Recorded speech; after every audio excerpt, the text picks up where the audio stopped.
14 rounds, Apollo vs. Creed. Now, you may know a little bit about Rocky or the story, but it's one of the greatest out there, one of my favorite movies of all time.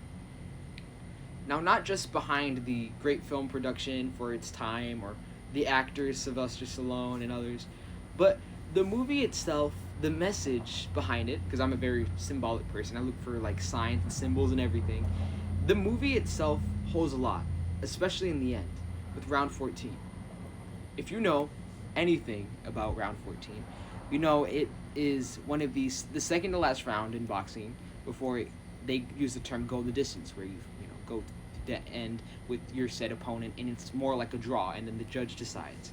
But in that specific scene, Rocky gets knocked down by Apollo, the world champion heavyweight of the world, and beats the stallion, or so everybody thinks, until the stallion gets up, and the world is shocked.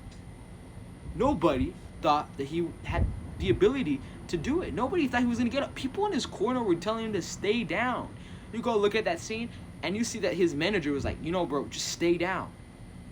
Even Apollo was shocked. If you go and look at Apollo's face, you see that dude was like, what in the world? This dude won't stay down, bro? You could see the look on his face. That's exactly what it said. What is that for you? What does this mean for somebody like you? Now, you may be into boxing, you may not be. But take this. Be as resilient as Rocky was. He got an opportunity, and he gave it his all. In the end, he maybe didn't win the fight, but he got a lot in return. He got the fandom, the popularity. He got, the ability. He went the distance, one of the best in the world, and he knew at the end that he gave it his all.